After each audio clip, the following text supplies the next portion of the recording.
ಹಿಮಾಲಯ ಸಮಾರಭ್ಯ ಯಾವದಿಂದು ಸರೋವರಂ ತಂ ದೇವ ನಿರ್ಮಿತಂ ದೇಶಂ ಹಿಂದೂಸ್ಥಾನಂ ಪ್ರತಿಕ್ಷತೆ ರತ್ನಾಕರ ಧೌತ ಪದಾಂ ಹಿಮಾಲಯ ಕಿರೀಟಿನೀಂ ಬ್ರಹ್ಮರಾಜ ಋಷಿ ರತ್ನಾಢ್ಯಾಂ ವಂದೇ ಭಾರತ ಮಾತರಂ ಭಾರತ ಮಾತ್ರೇ ವಿದ್ಮಹೇ ಸಮುದ್ರ ತನಯಾಯೈ ಧೀಮಹಿ ತನ್ನ ಸಿಂಹಿಣಿ ಪ್ರಚೋದಯಾತ್. ಕರ್ನಾಟಕಾಂಬೆನಿ ರಾಜರಾಜೇಶ್ವರಿ ಕನ್ನಡಿಗರ ಆನಂದ ಸೌಭಾಗ್ಯ ಶುಭಕರಿ ಕರುನಾಡ ಸಿಂಹಾಸನಾಧೀಶ್ವರಿ ನಮಿಸುವೆವು ಹರಸೋ ತಾಯಿ ಭುವನೇಶ್ವರಿ. ಜಗತ್ತನ್ನು ಬೆಳಗಿದ ಮಹಾನ್ ಚೇತನಗಳಿಗೆ ವಂದಿಸಿ ದೇಶವನ್ನು ಕಾಪಾಡುತ್ತಿರುವ ಸೈನಿಕರನ್ನ ಸ್ಮರಿಸಿ ತಮ್ಮ ಪ್ರಾಣಗಳನ್ನು ಒತ್ತೆ ಇಟ್ಟು ಪ್ರತಿನಿತ್ಯ ಪ್ರತಿಕ್ಷಣ ಸನಾತನ ಧರ್ಮವನ್ನ ಸನಾತನ ಸಂಸ್ಕೃತಿಯನ್ನ ರಕ್ಷಿಸುತ್ತಿರುವಂತಹ ಲಕ್ಷಾಂತರ ಮಂದಿ, ವಿವಿಧ ಅಖಾಡಗಳಿಗೆ ಸೇರಿದ ಲಕ್ಷಾಂತರ ಮಂದಿ ನಾಗಾ ಸಾಧುಗಳಿಗೆ ಗೌರವವನ್ನ ಸಮರ್ಪಿಸಿ ವೇದಿಕೆಯ ಮೇಲೆ ಆಸೀನರಾಗಿರುವ ಪೂಜ್ಯರೇ, ವೇದಿಕೆಯ ಮುಂಭಾಗದಲ್ಲಿ ಆಸೀನರಾಗಿರುವಂತಹ ಸಮಸ್ತ ಹಿಂದೂಸ್ತಾನದ ವಾರಸುದಾರರಾದ ಸಮಸ್ತ ಹಿಂದೂ ಬಾಂಧವರೇ, ಅನೇಕ ಜನ ಕಾರ್ಯಕ್ರಮ ಆದ ತಕ್ಷಣ ಒಬ್ಬೊಬ್ಬರು ಭಾಷಣ ಮಾಡಿದ ತಕ್ಷಣ ಎದ್ದು ಹೋಗ್ತಾ ಇದ್ದೀರಲ್ಲ, ಎಲ್ಲ ಗಲಾಟೆ ಮಾಡ್ತಾ ಇರ್ತಕ್ಕಂಥವ್ರಿಗೆ, ಅಕ್ಕಪಕ್ಕ ಕಂಡವರು ಮಾತಾಡ್ತಾ ಇರ್ತಕ್ಕಂಥವ್ರಿಗೆ, ಸೆಲ್ಫಿಗಳನ್ನು ತಗೊಳ್ತಾ ಇರ್ತಕ್ಕಂಥವ್ರಿಗೆ, ಕಿತ್ತೋಗಿರೋ ಮಾತುಗಳನ್ನ ಮಾತಾಡ್ಕೊಳ್ತಾ ಕೂತಿರ್ತಕ್ಕಂಥ ಎಲ್ಲರಿಗೂ ಒಂದೇ ಮಾತು ಹೇಳ್ತಾ ಇದ್ದೇನೆ. ಅನ್ಯ ಮತೀಯರ ಪ್ರಾರ್ಥನಾ ಸಭೆ ನಡೆಯಬೇಕಾದ್ರೆ ಒಮ್ಮೆ ಅವರ ಪ್ರಾರ್ಥನಾ ಸಭೆಯನ್ನ ನೋಡಿ, ಅಲ್ಲಿ ಬಂದು ಬಾಂಬ್ ಬಿದ್ದರೂ ಕೂಡ ಅವರ ಪ್ರಾರ್ಥನೆಯಿಂದ ಎದ್ದು ಅವರು ಆಚೆಗೆ ಹೋಗೋದಿಲ್ಲ. ಸ್ವಾಮೀಜಿಗಳು ಮಾತಾಡಬೇಕಾದ್ರೆ ಎದ್ದು ಆಚೆಗೆ ಹೋಗ್ತಿರ್ತೀರಿ, ಅತಿಥಿಗಳು ಮಾತಾಡಬೇಕಾದ್ರೆ ಎದ್ದು ಆಚೆಗೆ ಹೋಗ್ತಿರ್ತೀರಿ. ಇನ್ನು ಧರ್ಮವನ್ನ ಯಾವ ರೀತಿ ರಕ್ಷಣೆ ಮಾಡ್ತೀರಿ? ಈ ಕಾರ್ಯಕ್ರಮ ನಡೀತಾ ಇರ್ತಕ್ಕಂಥದ್ದು ನಿಮ್ಮ ಮಕ್ಕಳ ಸಾಂಸ್ಕೃತಿಕ ಕಾರ್ಯಕ್ರಮಗಳನ್ನು ಕಳೆದುಕೊಳ್ಳೋದಕ್ಕಲ್ಲ, ನಿಮ್ಮ ನಾಶದ ಕೊನೆಯ ಘಟ್ಟದಲ್ಲಿರುವಂತಹ ನಿಮ್ಮನ್ನ ಎಚ್ಚರಿಸುವುದಕ್ಕೆ. ನಿಮ್ಮ ಕುಟುಂಬ, ನಿಮ್ಮ ಮಕ್ಕಳು, ಮೊಮ್ಮಕ್ಕಳು, ನಿಮ್ಮ ಕುಟುಂಬ ಸುಖ ಶಾಂತಿ ನೆಮ್ಮದಿಯಿಂದ ಬದುಕೋದಕ್ಕೆ, ನಿಮ್ಮನ್ನ ಎಚ್ಚರಿಕೆಯನ್ನು ಉಂಟು ಮಾಡೋದಕ್ಕೆ, ನಿಮ್ಮ ಇತಿಹಾಸವನ್ನ ನಡೆದಿರುವ ದುರ್ಘಟನೆಗಳನ್ನ ನೆನಪಿಸಿ ನಿಮ್ಮನ್ನ ಎಚ್ಚರಗೊಳಿಸೋದಕ್ಕೆ ಹಿಂದೂ ಸಮಾಜೋತ್ಸವ ಕಾರ್ಯಕ್ರಮ ಆಯೋಜನೆಗೊಂಡಿದೆ ಹೊರತು ಸಾಂಸ್ಕೃತಿಕ ಕಾರ್ಯಕ್ರಮಗಳನ್ನು ನೋಡಿ ಕಟ್ಟುಕೊಂಡು ಒಂದು ಸೆಲ್ಫಿ ತಗೊಂಡು ಸ್ಟೇಟಸ್ ಅಲ್ಲಿ ಹಾಕಿ ಊಟ ಮಾಡ್ಕೊಂಡು ಮನೆಗೆ ಹೋಗಿ ಮತ್ತು ಎದುರೋದಕ್ಕೆ ಅಲ್ಲ.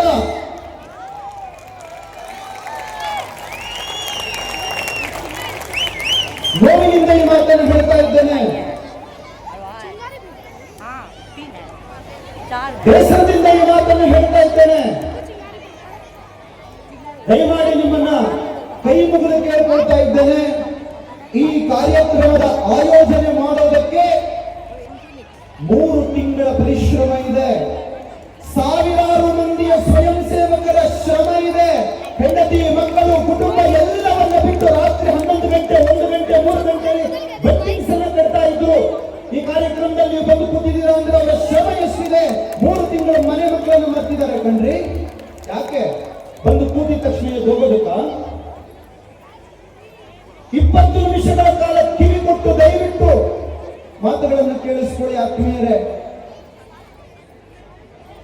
ಸ್ವಾಮೀಜಿಯವರು ಪ್ರಾರಂಭ ಮಾತನ್ನು ಮಾತಾಡಬೇಕಾದ್ರೆ ಭಾರತ್ ಮಾತಾ ಕಿ ಜೈ ಅಂತ ಘೋಷಣೆಯನ್ನು ಕೂಗಿಸಿದ್ರು. ಕೆಲವರು ಪ್ರೀತಿಯಿಂದ ಹೇಳಿದ್ರು, ಒಂದೇ ಮಾತರವನ್ನು ಘೋಷಣೆಯನ್ನು ಕೂಗಿಸಿದ್ರು. ಕೆಲವರು ಕಾಟಾಚಾರಕ್ಕೆ ಹೇಳಿದ್ರು, ಇನ್ನು ಕೆಲವರು ಜೀವ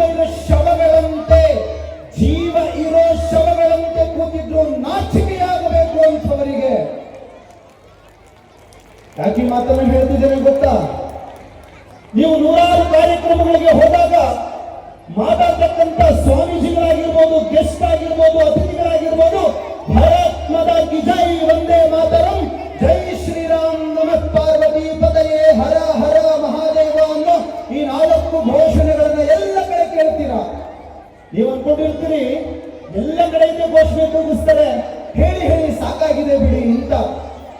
ಇವತ್ತು ನೀವೇನಾದರೂ ಹಿಂದೂಗಳಾಗಿ ಕಾರ್ಯಕ್ರಮದಲ್ಲಿ ಕುಳಿತಿದ್ದೀರಾ ಅಂದ್ರೆ ಈ 4 ಘೋಷಣೆಗಳೇ ಕಾರಣ. ಇವತ್ತು ನಿಮ್ಮ ರಕ್ತವೇನಾದರೂ ಕಲುಷಿತ ಆಗದೆ ನಿಮ್ಮ ಹಣೆಗೆ ನೀವು ಕುಂಕುಮ ಇಟ್ಕೊಂಡಿದ್ದೀರಿ, ನೀವು ದೇವಸ್ಥಾನಗಳಿಗೆ ಪೂಜೆ ಮಾಡಿಸ್ತಾ ಇದ್ದೀರಿ, ನೀವು ಹಿಂದೂಗಳಾಗಿ ಇನ್ನೂ ಜೀವಂತವಾಗಿ ಬದುಕಿದ್ದೀರಾ ಅಂದ್ರೆ ಅದಕ್ಕೆ ಈ 4 ರಣಮಂತ್ರಗಳೇ ಕಾರಣ, ಈ 4 ಜಯಘೋಷಗಳೇ ಕಾರಣ, ಈ 4 ತಾರಕ ಮಂತ್ರಗಳೇ ಕಾರಣ. ಅದಕ್ಕೆ ಸ್ವಾಮೀಜಿಯವರು ಭಾರತ್ ಮಾತಾ ಕಿ ಜೈ, ಒಂದೇ ಮಾತರಂ ಅಂತ ಹೇಳಿದ್ದು ಮರೆತು ಬಿಟ್ರೆ ಹೇಗೆ? ಭಾರತ ತನ್ನ ಸಂಸ್ಕೃತಿಯನ್ನ ಕಳೆದುಕೊಳ್ಳುವ ಪರಿಸ್ಥಿತಿಯಲ್ಲಿ ವಿಂಧ್ಯ ಪರ್ವತಗಳ ಒಡಲಿನಿಂದ ಒಬ್ಬ ಹುಡುಗ ಎದ್ದು ಬಂದ. ನಮ್ಮ ಪೂರ್ವಜರನ್ನ ಕಾಪಾಡೋದಕ್ಕೆ, ನಮ್ಮ ದೇಶವನ್ನ ಕಾಪಾಡೋದಕ್ಕೆ, ನಮ್ಮ ಧರ್ಮವನ್ನ ಕಾಪಾಡೋದಕ್ಕೆ ಶ್ರೀಶೈಲದ ಭ್ರಮರಾಂಬಿಕಾದೇವಿ ಕೊಟ್ಟಂತಹ ಆ ಖಡ್ಗವನ್ನ ಕೈಯಲ್ಲಿ ಹಿಡಿದು ಸಮಸ್ತ ಭಾರತವನ್ನ, ಹಿಂದೂ ಧರ್ಮವನ್ನ ಕಾಪಾಡಿದಂತಹ ಅದೇ ಛತ್ರಪತಿ ಶಿವಾಜಿ ಮಹಾರಾಜ್ ಹೇಳಿದಂತಹ ಘೋಷಣೆ ನಮಃ ಪಾರ್ವತಿ ಪದಯೇ ಹರ ಹರ ಮಹಾದೇವ. ಮರೆತು ಬಿಟ್ರ? ಛತ್ರಪತಿ ಶಿವಾಜಿಯ ಮಗ ಛತ್ರಪತಿ ಸಂಭಾಜಿ ಮಹಾರಾಜರನ್ನ 40 ದಿನಗಳ ಕಾಲ ಚಿತ್ರ ಹಿಂಸೆಯನ್ನು ಕೊಟ್ಟು ಮತಾಂತರ ಆಗುವಂದಾಗ ಆಗಲ್ಲ ಅಂದಾಗ ಉಗುರಕ್ಕಿತ್ತು, ಚರ್ಮವನ್ನು ಸುಲಿದ್ರು, ಉಪ್ಪು ಖಾರ ಹಚ್ಚಿದ್ರು ಗಾಯಗಳಿಗೆ, ಕಾದ ಕಬ್ಬಿಣದ ಸಲಾಕೆಯಿಂದ ಕಣ್ಣನ್ನು ಕಿತ್ತು ಆಚೆಗೆ ಹಾಕಿದಾಗಲೂ ಕೂಡ ಮತಾಂತರವಾಗದೆ ನಾನು ಸನಾತನಿಯಾಗಿ ಹುಟ್ಟಿದ್ದೇನೆ, ಸನಾತನಿಯಾಗಿ ಸಾಯ್ತೇನೆ ಅಂತ ಧರ್ಮಕ್ಕೋಸ್ಕರ ಪ್ರಾಣ ಕೊಟ್ಟನಲ್ಲ ಛತ್ರಪತಿ ಸಂಭಾಜಿ ಮಹಾರಾಜ್. ಅವರು ನಮ್ಮ ಧರ್ಮವನ್ನ ಕಾಪಾಡಿದಾಗ ಅವರ ಬಾಯಿಂದ ಬಂದಂತಹ ಆ ತಾರಕ ಮಂತ್ರ, ಆ ಜಯಘೋಷ ಬೇರೆ ಯಾವುದೂ ಅಲ್ಲ, ನಮಃ ಪಾರ್ವತಿ ಪದಯೇ ಹರ ಹರ ಮಹಾದೇವ. ಮರೆತು ಬಿಟ್ರೆ ಹೇಗೆ?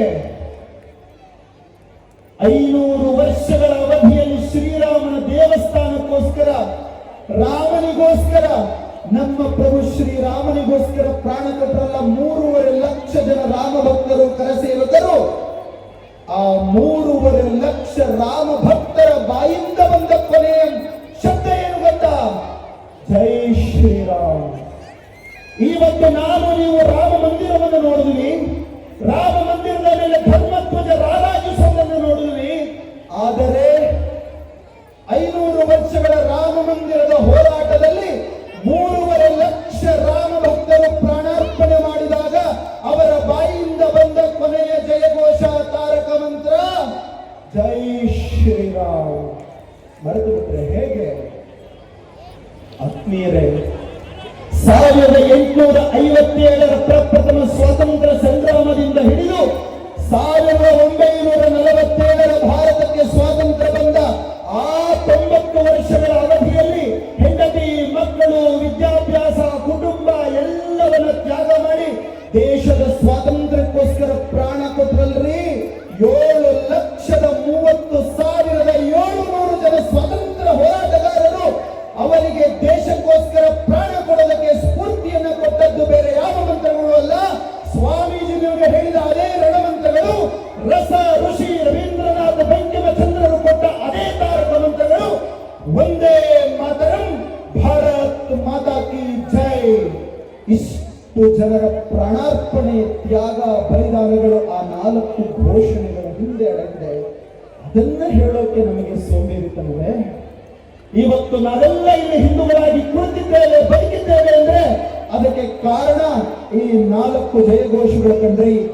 ಈ 4 ಜಯಘೋಷಗಳನ್ನ ಹೇಳುವ ಸಂದರ್ಭ ಬಂದಾಗ ಭಕ್ತಿಯಿಂದ ಹೇಳಿ, ಪ್ರೀತಿಯಿಂದ ಹೇಳಿ, ಅಭಿಮಾನದಿಂದ ಹೇಳಿ, ಗೌರವದಿಂದ ಹೇಳಿ.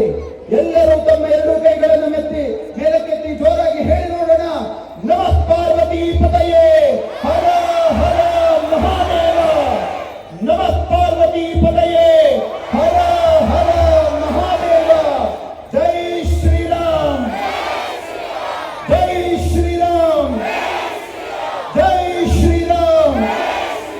ವಂದೇ ವಂದೇ ಭಾರತ್ ಮಾತಾ ಕಿ, ಭಾರತ್ ಮಾತಾ ಕಿ. ಸ್ವಾಮೀಜಿಯವರು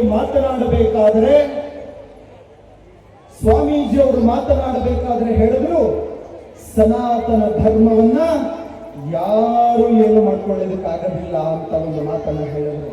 ಅದನ್ನೇ ನನ್ನ ಭಾಷೆಯಲ್ಲಿ ನಾನು ಹೇಳೋದಾದ್ರೆ, ಸನಾತನ ಧರ್ಮವನ್ನ ಯಾವನು ಏನೂ ಮಾಡ್ಕೊಳ್ಳೋದಕ್ಕಾಗಲಿಲ್ಲ ಅಂತ ನಾನು ಧೈರ್ಯವಾಗಿ, ಅಭಿಮಾನದಿಂದ, ಗೌರವದಿಂದ ಹೇಳ್ತೇನೆ.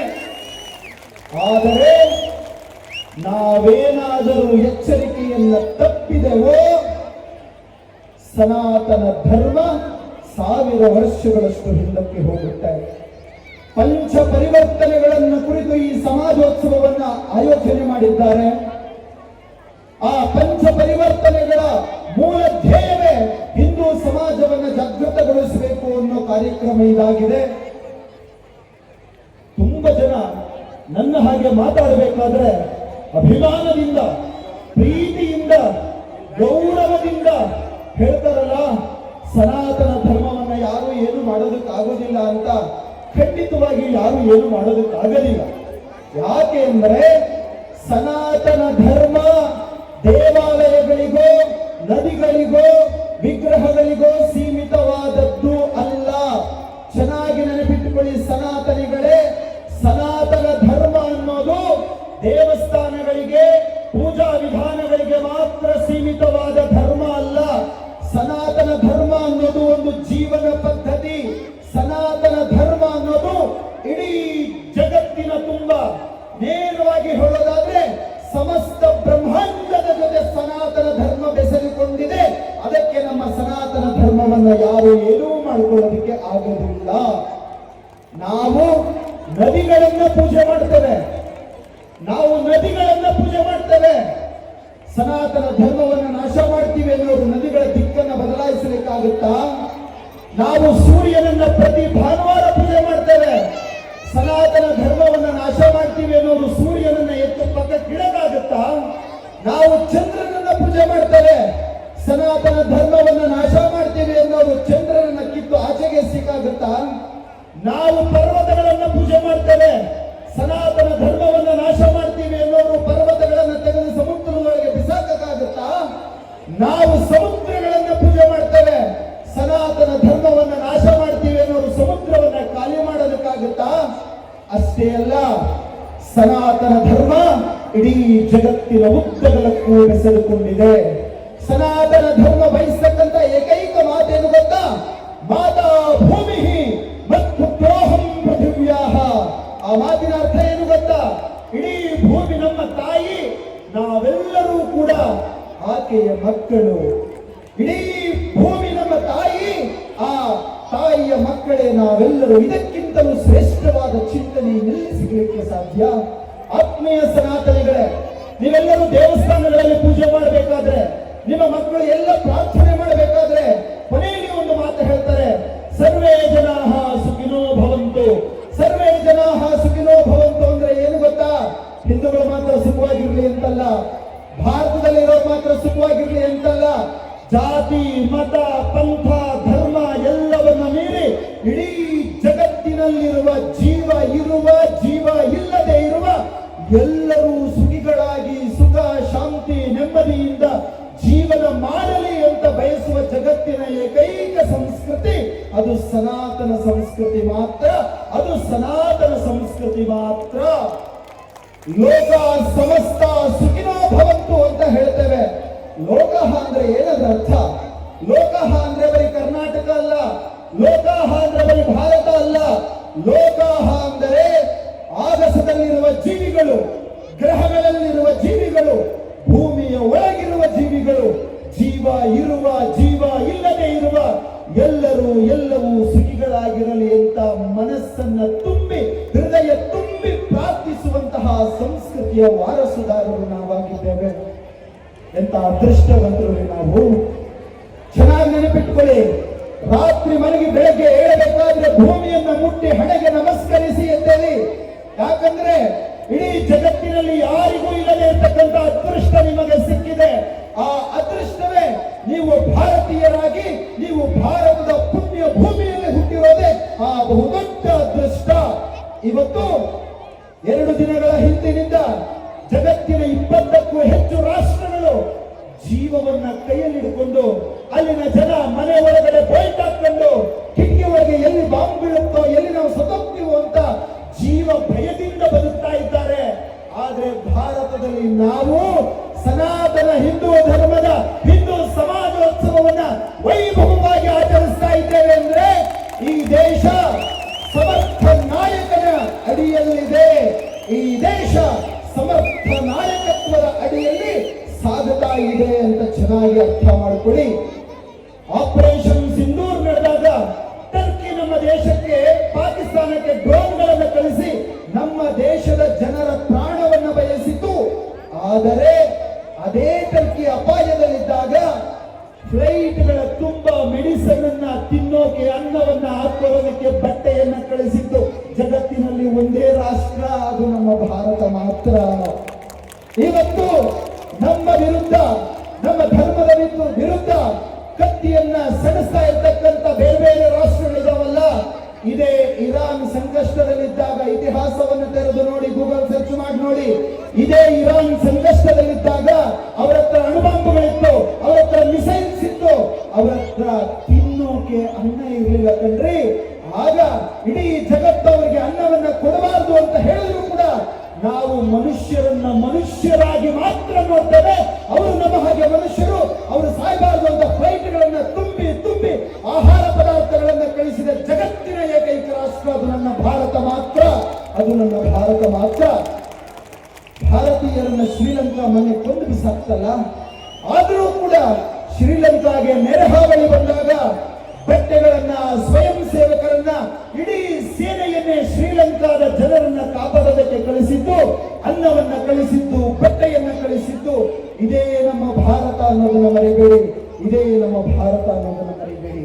ಯಾರೋ ಒಬ್ರು ಮೊನ್ನೆ ಹೇಳ್ತಾ ಇದ್ರು, ಸ್ವಲ್ಪ ಬೇಜಾರಿನ ಮಾತು, ನೀವು ಕೂಡ ನೋಡಿರ್ತೀರ, ಹಿಂದೂಗಳು ಹಿಂಸಾವಾದಿಗಳು, ಹಿಂದೂಗಳು ಹಿಂಸಾವಾದಿಗಳು ಅಂತ. ಅವಾಗ ನನಗೆ ನಗು ಬಂತು. ಅವಾಗ ನಾನು ಅವ್ರಿಗೊಂದು ಮಾತು ಹೇಳಿದೆ, ಜಗತ್ತಿನ ಇತಿಹಾಸದಲ್ಲಿ ಕೊನೆಯ ಹಿಂದೂ ಬದುಕಿರುವವರೆಗೆ ಯಾವ ಹಿಂದುವೂ ಕೂಡ ಹಿಂಸಾವಾದಿ ಆಗಲಿಕ್ಕೆ ಸಾಧ್ಯ ಇಲ್ಲ, ಆಗೋದು ಕೂಡ ಇಲ್ಲ. ಹಿಂದೂ ಯಾವತ್ತಿಗೂ ಭಯೋತ್ಪಾದಕನಾಗಲಾರ. ಯಾಕೆ ಅಂದ್ರೆ ಅಂತ ಸಂಸ್ಕೃತಿ ನಮ್ಮದು. ನಮ್ಮ ಸಂಸ್ಕೃತಿ ನಮಗೆ ಕಾಪಾಡೋದನ್ನ ಕಲಿಸಿದೆಯೇ ಹೊರತು ಕೊಲ್ಲೋದನ್ನ ನಮ್ಮ ಸಂಸ್ಕೃತಿ ಕಲಿಸಿಲ್ಲ ಸ್ವಾಮಿ, ಕಲಿಸಿಲ್ಲ. ಇನ್ನೊಂದು ಮಾತು ಹೇಳ, ಸನಾತನ ಧರ್ಮದ ಮೇಲೆ ಪ್ರೀತಿ ಜಾಸ್ತಿ ಆದ್ರೆ, ಸನಾತನ ಧರ್ಮದ ಮೇಲೆ ಅಭಿಮಾನ ಜಾಸ್ತಿ ಆದ್ರೆ, ಸರ್ವ ಸಂಘ ಪರಿತ್ಯಾಗಿಗಳಾಗಿ ಸಮಾಜ ಸೇವೆ ಮಾಡ್ತಕ್ಕಂಥ ಸನ್ಯಾಸಿಗಳಾಗ್ತಾರೆಯೇ ಹೊರತು ಭಯೋತ್ಪಾದಕರು ಮಾತ್ರ ಆಗಲಿಕ್ಕೆ ಸಾಧ್ಯ ಇಲ್ಲ. ಹಿಂದೂಗಳು ಇಂದು ಮುಂದು ಎಂದೆಂದು ಭಯೋತ್ಪಾದಕರು ಮಾತ್ರ ಆಗಲಿಕ್ಕೆ ಸಾಧ್ಯವೇ ಇಲ್ಲ. ಆದರೆ ಆತ್ಮೀಯರೇ, ನಮಗೆ ಮರು ಜಾಸ್ತಿ. ಎಲ್ಲ ಹಿಂದೂಗಳು ಕೊಡ್ತಿದ್ದೀರಾ, ಸ್ವಾಮೀಜಿ ಅಷ್ಟೆಲ್ಲ ನಿಮ್ಗೆ ಹೇಳಿದ್ರು. ಊಟ ಮಾಡ್ತೀರಿ, ಕಾರ್ಯಕ್ರಮ ಆದ್ಮೇಲೆ ಊಟ ತಿಂದ ತಕ್ಷಣ ಮನೆಗೆ ಹೋಗ್ತೀರಾ, ಮಲ್ಕೊಳ್ತೀರಾ, ಸ್ವಾಮೀಜಿ ಚೆನ್ನಾಗಿ ಮಾತಾಡಿದ್ರಲ್ವಾ ಅಂತ ಹೇಳಿ ಬೆಳಗ್ಗೆ ಎದ್ದು ನಿಮ್ಮ ಕೆಲಸಗಳನ್ನು ನೀವು ಮಾಡಿ ಅಲ್ಲೇ ಆ ಹಿಂದಿನ ಕಾರ್ಯಕ್ರಮವನ್ನು ಮರೀತೀರ. ಡಾಕ್ಟರ್ ಬಾಬಾ ಸಾಹೇಬ್ ಅಂಬೇಡ್ಕರ್ ಅವರು ಹೇಳಿರೋ ಒಂದು ಮಾತು ನೆನಪಿಟ್ಕೊಳ್ಳಿ, ಇತಿಹಾಸವನ್ನ ಅರಿಯದವರು ಇತಿಹಾಸವನ್ನ ಸೃಷ್ಟಿಸೋದಕ್ಕೆ ಸಾಧ್ಯವಿಲ್ಲ. ಅನೇಕ ಮಂದಿ ಇಲ್ಲಿ ಜಂಜಿಗಳಿದ್ದೀರಾ, ಅನೇಕ ಮಂದಿ ಯುವಕರಿದ್ದೀರಾ, ಚೆನ್ನಾಗಿ ನೆನಪಿಟ್ಕೊಳ್ಳಿ, ಇತಿಹಾಸವನ್ನ ಮರೆತವರು ಎಂದಿಗೂ ಕೂಡ ಇತಿಹಾಸವನ್ನ ಸೃಷ್ಟಿಸೋದಕ್ಕೆ ಸಾಧ್ಯವಿಲ್ಲ. ಇವತ್ತು ನಾವು ನೀವೆಲ್ಲ ಇಲ್ಲಿ ಬದುಕಿದ್ದೇವೆ ಅಂದ್ರೆ ಸ್ವಾತಂತ್ರ್ಯದ ಹೋರಾಟಕ್ಕೆ ಎಷ್ಟು ಜನರ ತ್ಯಾಗ ಬಲಿದಾನಗಳಾಯಿತು, ಅದಕ್ಕೆ 100,000 ಪಟ್ಟು ಧರ್ಮ ಪ್ರೇಮಿಗಳ ತ್ಯಾಗ ಬಲಿದಾನಗಳ ನಂತರ ನಾನಿಲ್ಲಿ ನಿಂತು ಮಾತಾಡ್ತಾ ಇದ್ದೇನೆ, ನೀವಲ್ಲಿ ಕುಳಿತು ನನ್ನ ಮಾತುಗಳನ್ನ ಕೇಳ್ತಾ ಇದ್ದೀರಾ. 1000 ವರ್ಷಗಳ ಹಿಂದೆ ಸೋಮನಾಥನ ಮಂದಿರದ ಮೇಲೆ ವಿದೇಶಿಗರ ಒಂದು ಗುಂಪು ದಾಳಿ ಮಾಡಿದಾಗ, 30,000 ಜನ ಸೈನಿಕರು ದಾಳಿ ಮಾಡಿದಾಗ, ಸೋಮನಾಥನನ್ನ ರಕ್ಷಿಸೋದಕ್ಕೆ ಎಲ್ಲರೂ ನನ್ನ ಹಾಗೆ ನಿಮ್ಮ ಹಾಗೆ ಸಾಮಾನ್ಯ ಭಕ್ತರು 50,000 ಜನ ಇದ್ರು. ಅಲ್ಲಿದ್ದಂತಹ 50,000 ಜನ 3 ದಿನಗಳ ಕಾಲ ಸೋಮನಾಥನನ್ನ ಕಾಪಾಡೋದಕ್ಕೆ ತಮ್ಮ ಪ್ರಾಣಗಳನ್ನ ಒತ್ತೆ ಇಟ್ರು. ಕೊನೆಗೆ ಆಗದೆ 3ನೆಯ ದಿನ ಮಧ್ಯರಾತ್ರಿಯಲ್ಲಿ 50,000 ಮಂದಿ ಸಾಮಾನ್ಯ ಹಿಂದೂಗಳು ಸೋಮನಾಥನಿಗೋಸ್ಕರ ಪ್ರಾಣ ಕೊಟ್ಟರು. ಅವರು ಸೋಮನಾಥನಿಗೋಸ್ಕರ ಪ್ರಾಣ ಕೊಡಬೇಕಾದ್ರೆ ಅವರ ಬಾಯಿಂದ ಬಂದ ಕೊನೆಯ ಶಬ್ದವೇ ನಮಃ ಪಾರ್ವತಿ ಪತಯೇ ಹರ ಹರ ಮಹಾದೇವ. ಅದಾದ ಕೆಲವೇ ವರ್ಷಗಳಲ್ಲಿ ಮಧ್ಯರಾತ್ರಿಯಲ್ಲಿ ಮತ್ತೆ ದೆಹಲಿಯಿಂದ ಪ್ರಯಾಗ್ರಾಜ್ನ ಕುಂಭಮೇಳಕ್ಕೆ ಮತ್ತೊಂದು ಸೈನ್ಯ ಬಂತು. ಎಲ್ಲ ಹಿಂದೂಗಳು ಮಲಗಿದ್ರು, ನಾಗಾ ಸಾಧುಗಳು ಟೆಂಟ್ ಒಳಗಿದ್ರು. ನಾಗಾ ಸಾಧುಗಳಿಗೆ ಗೊತ್ತಾಯ್ತು ಯಾರೋ ಬಂದಿದ್ದಾರೆ ಹಿಂದೂಗಳನ್ನ ಕೊಲ್ಲೋದಕ್ಕೆ ಅಂತ. ಅಲ್ಲಿ ಬಂದಂತಹ ಆ ವಿದೇಶಿಯರ ದಾಳಿಕೋರರನ್ನ ಹಿಮ್ಮೆಟ್ಟಿಸೋದಕ್ಕೆ ಅಲ್ಲಿದ್ದಂತಹ ನಾಗಾ ಸಾಧುಗಳು ಅಲ್ಲಿದ್ದ ಎಲ್ಲ ಹಿಂದೂಗಳನ್ನ ಕಾಪಾಡೋದಕ್ಕೆ ಸರಿ ಸುಮಾರು 7,000 ಮಂದಿ ನಾಗಾ ಸಾಧುಗಳು ಅವತ್ತು ನಮ್ಮ ಹಿಂದೂಗಳನ್ನ ಕಾಪಾಡೋದಕ್ಕೆ ಪ್ರಾಣ ಕೊಟ್ಟರಲ್ಲ, ಅವರು ಅವತ್ತು ಪ್ರಾಣಾರ್ಪಣೆ ಮಾಡಿದ್ದಕ್ಕೋಸ್ಕರವೇ ಇವತ್ತಿಗೂ ನಮ್ಮ ಸನಾತನ ಧರ್ಮ ಉಳಿದಿದೆ. ಇವತ್ತಿಗೂ ನಮ್ಮ ಹಿರಿಯರು ಉಳಿಕೊಂಡ್ರು, ನಾವು ನೀವು ಎಲ್ಲರೂ ಉಳಿದಿದ್ದೇವೆ.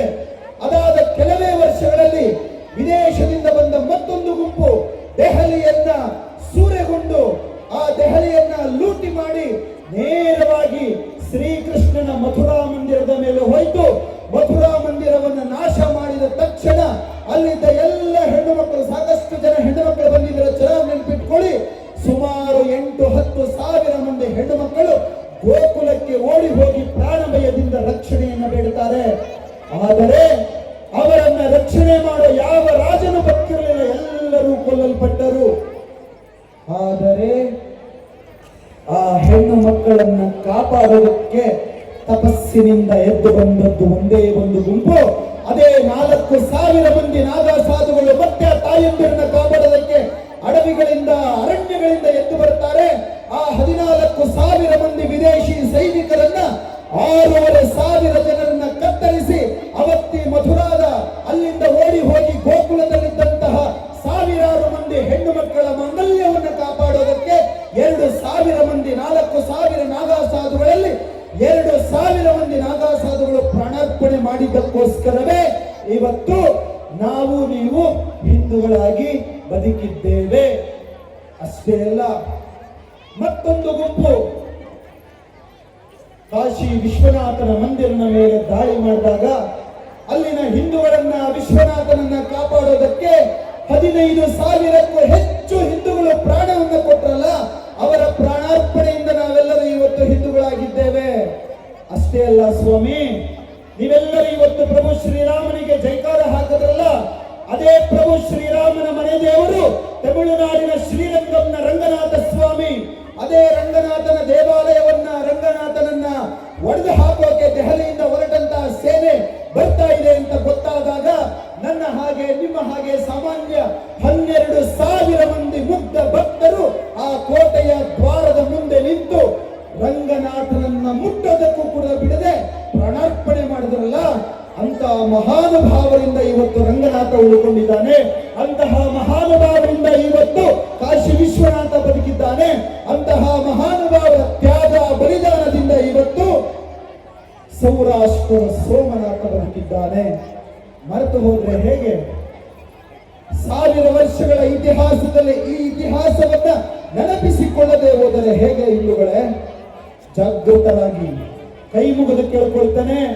ಯಾರೆಲ್ಲಾದ್ರೂ ಜಾತಿಯ ಜಾಡ್ಯ ಇದ್ದರೆ, ಯಾರೆಲ್ಲಾದ್ರೂ ನನ್ನ ಜಾತಿ ಶ್ರೇಷ್ಠ, ನನ್ನ ಜಾತಿ ಕನಿಷ್ಠ ಅಂತೇನಾದ್ರೂ ಜಾತಿಯ ಅಮಲನ್ನ ತುಂಬಿಕೊಂಡಿದ್ದರೆ ದಯವಿಟ್ಟು ಆ ಜಾತಿಯ ಅಮಲನ್ನ ನಿಮ್ಮ ಮನೆಯೊಳಗೆ ಇಟ್ಕೊಳ್ಳಿ. ಮನೆಯಿಂದ ಹೊರಗಡೆಗೆ ಬಂದಾಗ ನಾನು ಹಿಂದೂ, ನಾನು ಸನಾತನಿ ಅಂತ ಹೊರಗಡೆಗೆ ಬನ್ನಿ.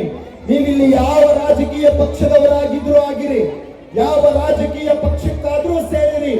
ನಿಮ್ಮ ರಾಜಕೀಯಕ್ಕೋಸ್ಕರ, ನಿಮ್ಮ ಪಾರ್ಟಿಗೋಸ್ಕರ ನಿಮ್ಮ ನಾಯಕರಿಗೆ ಹೇಳಿ, ನಿಮ್ಮ ಪಾರ್ಟಿಗೆ ಹಗಲು ರಾತ್ರಿ ಕುಟುಂಬವನ್ನು ಬಿಟ್ಟು ಬೇಕಾದ್ರೆ ಕೆಲಸ ಮಾಡ್ತೇನೆ, ನಿಮ್ಮ ಪಾರ್ಟಿಗೋಸ್ಕರ ಹಗಲು ರಾತ್ರಿ ಕೆಲಸ ಮಾಡ್ತೇನೆ. ಆದರೆ ನಿಮ್ಮ ಪಾರ್ಟಿ ಏನಾದ್ರೂ ನನ್ನ ಸಂಸ್ಕೃತಿ, ನನ್ನ ದೇಶ, ನನ್ನ ಧರ್ಮದ ವಿಚಾರಕ್ಕೆ ಬಂದರೆ ನಿನ್ನ ಪಾರ್ಟಿಯನ್ನ ಪಾತಾಳದಲ್ಲಿದ್ರು ಬಿಡಲ್ಲ, ಕಿತ್ತಾಚೆಗೆ ಬಿಸಾಕ್ತೇನೆ ಅಂತ ಯಾರು ಹೇಳ್ತಾರೋ ಅವರೇ ನಿಜವಾದ ಹಿಂದೂ. ಯಾಕೆ ಗೊತ್ತಾ? ಪಾರ್ಟಿಗಳು ಬರ್ತವೆ ಹೋಗ್ತವೆ. ಯಾಕೆ ಗೊತ್ತಾ? ರಾಜಕಾರಣಿಗಳು ಬರ್ತಾರೆ ಹೋಗ್ತಾರೆ, ಪಾರ್ಟಿಗಳು ಬರ್ತಿರ್ತವೆ ಹೋಗ್ತಿರ್ತವೆ, ರಾಜಕಾರಣಿಗಳು ಬರ್ತಿರ್ತಾರೆ ಹೋಗ್ತಿರ್ತಾರೆ. ಭಾರತ ಮಾತ್ರ ಶಾಶ್ವತ, ಸನಾತನ ಧರ್ಮ ಮಾತ್ರ ಶಾಶ್ವತ. ಅದಕ್ಕಾಗಿ ನಿಮ್ಮ ಜಾತಿಯ ಅಮಲನ್ನ ಪಕ್ಕಕ್ಕಿಟ್ಟು ಮನೆಯಿಂದ ಹೊರಗಡೆ ಅಂತ ಬನ್ನಿ. ಆಗ ನೋಡಿ ಯಾರು ನಿಮ್ಮನ್ನ ಏನು ಮಾಡ್ಕೊಳ್ಳೋದಕ್ಕಾಗೋದಿಲ್ಲ. ಒಗ್ಗಟ್ಟಿನಲ್ಲಿ ಬಲವಿದೆ ಅಂತ ಹೇಳ್ತಾರಲ್ಲ, ಅದು ಘೋಷವಾಕ್ಯ ಅಷ್ಟೇ ಅಲ್ಲ, ಅದು ಸತ್ಯ. ಅದೇ ಸತ್ಯ. ನಿಮ್ಮ ಜಾತಿಯ ಅಮಲನ್ನ ಮನೆಗೋಗಿ ಪರೀಕ್ಷೆ ಮಾಡ್ಕೊಳ್ಳಿ. ಪಾಕಿಸ್ತಾನದಿಂದ ಹಿಂದೂಗಳನ್ನ ಓಡಿಸಿದ್ರಲ್ಲ, ಜಾತಿ ಕೇಳೋ ಧರ್ಮ ಕೇಳೋ ಅಂತ ಸ್ವಲ್ಪ ಆಲೋಚನೆ ಮಾಡಿ. ಕಾಶ್ಮೀರದಿಂದ ಹಿಂದೂಗಳನ್ನ ಓಡಿಸಿದ್ರಲ್ಲ, ಜಾತಿ ಕೇಳೋ ಧರ್ಮ ಕೇಳೋ. ಬಾಂಗ್ಲಾದೇಶದಿಂದ ಹಿಂದೂಗಳನ್ನ ಹುಟ್ಟ ಬಟ್ಟೆಯಲ್ಲಿ ಓಡಿಸಿದ್ರಲ್ಲ, ಜಾತಿ ಕೇಳೋ ಧರ್ಮ ಕೇಳೋ. ಇವತ್ತು ಪಶ್ಚಿಮ ಬಂಗಾಳದಲ್ಲಿ ಹಿಂದೂಗಳನ್ನ ಓಡಿಸ್ತಾ ಇದ್ದಾರಲ್ಲ, ಜಾತಿ ಕೇಳೋ ಧರ್ಮ ಕೇಳೋ. ಕಳೆದ ವರ್ಷ ಪಹಲ್ಗಾಮ್ನಲ್ಲಿ ಹಣೆಗೆ ಗುಂಡಿಟ್ಟು ಕೊಂದರಲ್ಲ 20ಕ್ಕೂ ಹೆಚ್ಚು ಜನ ಹಿಂದೂಗಳನ್ನ. ಜಾತಿ ಕೇಳಿ ಸಾಯಿಸಿದ್ರು, ಧರ್ಮ ಕೇಳಿ ಸಾಯಿಸಿದ್ರು. ನಿಮ್ಮ ಜಾತಿಯನ್ನು ತಗೊಂಡೋಗಿ ತಿಪ್ಪಿಗೆ ಬಿಸಾಕಿ ಇವತ್ತು ಹಿಂದೂಗಳು 1200 ವರ್ಷಗಳಲ್ಲಿ ಹಿಂದೂಗಳಾಗಿ ಹುಟ್ಟಿದ ತಪ್ಪಿಗೆ 20 ಕೋಟಿಗೂ ಹೆಚ್ಚು ಜನ ಪ್ರಾಣಾರ್ಪಣೆ ಅಮಾಯಕವಾಗಿ 20 ಕೋಟಿ ಜನ ಹಿಂದೂಗಳು ಸತ್ತಿದ್ದಾರೆ. ಅವರು ಯಾವ ತಪ್ಪು ಮಾಡಿರಲಿಲ್ಲ, ಹಿಂದೂಗಳಾಗಿ ಹುಟ್ಟಿದ್ದೇ ದೊಡ್ಡ ತಪ್ಪು ಮಾಡಿದ್ರು. ನಾಳೆ ಅದು ನಿಮ್ಮ ಸರದಿ. ನೀವು ಅಂದುಕೊಳ್ಳಬಹುದು ಸಂವಿಧಾನ ನನ್ನನ್ನು ರಕ್ಷಣೆ ಮಾಡ್ತದೆ, ರಾಜಕಾರಣಿಗಳು ನಮ್ಮನ್ನ ರಕ್ಷಣೆ ಮಾಡ್ತಾರೆ, ಪೊಲೀಸ್ ವ್ಯವಸ್ಥೆ ನಮ್ಮನ್ನ ರಕ್ಷಣೆ ಮಾಡುತ್ತೆ, ಸೇನೆ ನಮ್ಮನ್ನ ರಕ್ಷಣೆ ಮಾಡುತ್ತೆ ಅಂತ ಆ ಭ್ರಮೆಯಲ್ಲಿದ್ದರೆ ಆಚೆಗೆ ಬನ್ನಿ. ಹಿಂದೂಗಳು ಉಳಿದಿದ್ರೆ ಹಿಂದೂಗಳು ಸಂವಿಧಾನಕ್ಕೆ ಗೌರವ ಕೊಟ್ಟೇ ಕೊಡ್ತಾರೆ. ಆದರೆ ಹಿಂದೂಗಳೇನಾದರೂ ಈ ದೇಶದಲ್ಲಿ ತಮ್ಮ ಸಂಖ್ಯೆಯನ್ನ ಕಡಿಮೆ ಮಾಡಿಕೊಂಡ್ರು ಅಂದ್ರೆ, ಜನಸಂಖ್ಯೆ ಕಡಿಮೆ ಆಯಿತು ಅಂದ್ರೆ ಈ ದೇಶದಲ್ಲಿ ಸಂವಿಧಾನಕ್ಕೂ ಕೂಡ ಕುತ್ತು ಬರ್ತದೆ ಸ್ವಾಮಿ, ಸಂವಿಧಾನಕ್ಕೂ ಕೂಡ ಅಪಾಯ ಬರ್ತದೆ. ಯಾಕೆ ಮಾತನ್ನ ಹೇಳಿದೆ ಗೊತ್ತಾ? ಕಾಶ್ಮೀರದಲ್ಲಿ ಸಂವಿಧಾನ ಇದ್ದಾಗಲೇ 1990ನೇ ಇಸವಿಯಲ್ಲಿ ಕಾಶ್ಮೀರದಲ್ಲಿ ಪ್ರತ್ಯೇಕ ಸಂವಿಧಾನ ಇತ್ತು. ಕಾಶ್ಮೀರಕ್ಕೆ ಪ್ರತ್ಯೇಕ ಪ್ರಧಾನಿ ಇದ್ದರು. ಕಾಶ್ಮೀರದಲ್ಲಿ ಪೊಲೀಸ್ ವ್ಯವಸ್ಥೆ ಇತ್ತು. ಕಾಶ್ಮೀರದಲ್ಲಿ ಸೈನ್ಯ ಇತ್ತು. ಕಾಶ್ಮೀರದಲ್ಲಿ ಎಲ್ಲ ಪ್ರಜಾಪ್ರಭುತ್ವದ ವ್ಯವಸ್ಥೆ ಇದ್ದರೂ ಕೂಡ ಲಕ್ಷಾಂತರ ಮಂದಿ ಹಿಂದೂಗಳನ್ನ ಅಲ್ಲಿಂದ ಯಾಕೆ ಓಡಿಸಿದ್ರು? ಯಾಕೆ ಯಾರು ಕಾಪಾಡಲಿಕ್ಕಾಗಲಿಲ್ಲ? ಇವತ್ತು ನಮ್ಮ ಭಾರತದ ಒಳಗೆ ಪಶ್ಚಿಮ ಬಂಗಾಳ ಇದೆ. ಭಾರತದ ರೂಲ್ಸ್ ಅಂಡ್ ರೆಗ್ಯುಲೇಷನ್ಸ್, ಭಾರತದ ಸಂವಿಧಾನವೇ ಪಶ್ಚಿಮ ಬಂಗಾಳಕ್ಕೆ ಅಪ್ಲೈ ಆಗುತ್ತೆ. ಇಷ್ಟೆಲ್ಲ ಇದ್ರೂ ಕೂಡ ಯಾಕೆ ಪಶ್ಚಿಮ ಬಂಗಾಳದ ಹಿಂದೂಗಳ ಮೇಲೆ ಇಷ್ಟೊಂದು ದೌರ್ಜನ್ಯ ನಡೀತಾ ಇದೆ? ಸ್ವಲ್ಪ ತಲೆಗಾಕೊಳ್ಳಿ. ಸಂವಿಧಾನ ರಕ್ಷಕರೇ, ನಿಮ್ಮ ಮನಸ್ಥಿತಿಗಳನ್ನು ಬದಲಾಯಿಸಿಕೊಳ್ಳಿ. ನಾನು ನಿಮ್ಮನ್ನ ಕೈ ಮುಗಿದು ಕೇಳ್ಕೊಳ್ಳೋದಿಷ್ಟೇ. ನಿಮ್ಮ ದೇಶಕ್ಕೆ ಯಾರು ಗೌರವ ಕೊಡ್ತಾರೋ, ನಿಮ್ಮ ಸಂಸ್ಕೃತಿಗೆ ಯಾರು ಗೌರವ ಕೊಡ್ತಾರೋ, ನಿಮ್ಮ ಧರ್ಮಕ್ಕೆ ಯಾರು ಗೌರವ ಕೊಡ್ತಾರೋ, ಈ ನೆಲಕ್ಕೆ ಈ ಜಲಕ್ಕೆ ಯಾರು ಗೌರವ ಕೊಡ್ತಾರೋ ಅವರಿಗೆ ಮಾತ್ರ ನಿಮ್ಮ ಗೌರವವನ್ನ ಸಲ್ಲಿಸಿ. ಅದನ್ನ ಬಿಟ್ಟು ಕಂಡವರಿಗೆಲ್ಲ, ನಿಮ್ಮನ್ನ ದ್ವೇಷಿಸುವವರಿಗೆ, ನಿಮ್ಮನ್ನ ದ್ವೇಷಿಸುವವರಿಗೆ, ನಿಮ್ಮ ಸಂಸ್ಕೃತಿಯನ್ನ ದ್ವೇಷಿಸುವವರಿಗೆ ಖಂಡಿತವಾಗಿ ಗೌರವವನ್ನ ಕೊಟ್ರಿ ಅಂದ್ರೆ ನಿಮ್ಮ ಸಮಾಧಿಯನ್ನ ನೀವೇ ತೋಡ್ಕೊಳ್ತಾ ಇದ್ದೀರಿ ಅಂತ ಅರ್ಥ. ಪಾಶುಪತಾಸ್ತ್ರವನ್ನ ಗೆದ್ದಂತಹ ಅರ್ಜುನ ಕೂಡ, ಕೊನೆ ಮಾತು ಹೇಳ್ತಾ ಇದ್ದೇನೆ, ಪಾಶುಪತಾಸ್ತ್ರವನ್ನ ಪಡ್ಕೊಂಡಂತಹ ಅರ್ಜುನ ಕೂಡ ಕುರುಕ್ಷೇತ್ರ ಯುದ್ಧ ಮಾಡಬೇಕಾದ್ರೆ ನಾನು ಯುದ್ಧ ಮಾಡೋದಿಲ್ಲ ಅಂತ ಓಡಿ ಹೋಗ್ತಿರ್ತಾನೆ. ಅಂತಹ ಅರ್ಜುನನ್ನ ಶ್ರೀಕೃಷ್ಣ ಕರ್ಕೊಂಡು ಬಂದು ರಥದಲ್ಲಿ ಕೂರಿಸಿ ಇಡೀ ಭಗವದ್ಗೀತೆಯನ್ನ ಬೋಧನೆ ಮಾಡ್ತಾನೆ. ಭಗವದ್ಗೀತೆಯನ್ನ ಬೋಧಿಸಿದ ನಂತರವೇ ಕೆಳಗೆ ಬಿಸಾಕಿದ್ದ ಆ ಆಯುಧಗಳನ್ನ ಅರ್ಜುನ ಕೈಗೆ ತಗೊಳ್ತಾನೆ. ಕುರುಕ್ಷೇತ್ರದಲ್ಲಿ ಶತ್ರುಗಳನ್ನ ಸಂಹಾರ ಮಾಡ್ತಾನೆ. ಈ ಘಟನೆಯನ್ನ ಇಲ್ಲಿ ಯಾಕೆ ಹೇಳಿದೆ ಅನ್ಕೊಂಡಿದ್ದೀರಾ? ಒಂದು ವೇಳೆ ಶ್ರೀಕೃಷ್ಣ ಭಗವದ್ಗೀತೆಯನ್ನು ಉಪದೇಶಿಸಿದ ನಂತರವೂ ಕೂಡ ಅರ್ಜುನ ಬದಲಾಗಲಿಲ್ಲ ಅಂದಿದ್ದರೆ ಇವತ್ತು ಭಗವದ್ಗೀತೆಯನ್ನು ಜಗತ್ತಿನಲ್ಲಿ ಯಾರೂ ಕೂಡ ಓದ್ತಾ ಇರಲಿಲ್ಲ. ಭಗವದ್ಗೀತೆಯ ಉಪದೇಶಕ್ಕೆ ಮೊದಲು, ಭಗವದ್ಗೀತೆಯ ಉಪದೇಶದ ನಂತರ ಅರ್ಜುನನಲ್ಲಿ ಬದಲಾವಣೆಯಾದ ಏಕೈಕ ಕಾರಣ ಮನಸ್ಥಿತಿಯನ್ನ ಬದಲಾಯಿಸಿಕೊಳ್ಳಿ ಹಿಂದೂಗಳೇ. ನಿಮ್ಮ ಮನಸ್ಥಿತಿಗಳನ್ನು ಬದಲಾಯಿಸಿಕೊಂಡರೆ ಖಂಡಿತವಾಗಿಯೂ ಪರಿಸ್ಥಿತಿಗಳು ಬದಲಾಗ್ತದೆ. ಪರಿಸ್ಥಿತಿಗಳು ಬದಲಾಯಿತು ಅಂದ್ರೆ ಸಮಾಜ ಬದಲಾಗುತ್ತೆ. ಸಮಾಜ ಬದಲಾಯಿತು ಅಂದ್ರೆ ತನ್ನಿಂದ ತಾನೇ ಇಡೀ ದೇಶ ಬದಲಾಗುತ್ತೆ. ಯಾಕೆ ಮಾತು ಹೇಳಿದೆ ಅಂದ್ರೆ, ಭಾರತೀಯ ಸಂಸ್ಕೃತಿ ಉಳಿದ್ರೆ ಜಗತ್ತು ಉಳಿಯುತ್ತೆ. ಸ್ವಾಮಿ ವಿವೇಕಾನಂದರು ಹೇಳ್ತಾರೆ, ಧರ್ಮ ನಾಶವಾದರೆ ಭಾರತ ನಾಶವಾಗುತ್ತೆ, ಭಾರತ ನಾಶವಾದರೆ ಇಡೀ ಜಗತ್ತು ಸರ್ವನಾಶವಾಗುತ್ತೆ, ಧರ್ಮ ನಾಶವಾದರೆ ಭಾರತ ನಾಶವಾಗುತ್ತೆ, ಭಾರತವೇನಾದರೂ ನಾಶವಾದರೆ ಇಡೀ ಜಗತ್ತೇ ಸರ್ವನಾಶವಾಗುತ್ತೆ ಅಂತ. ಈ ಮಾತಿನ ಅರ್ಥ ಏನು ಗೊತ್ತಾ?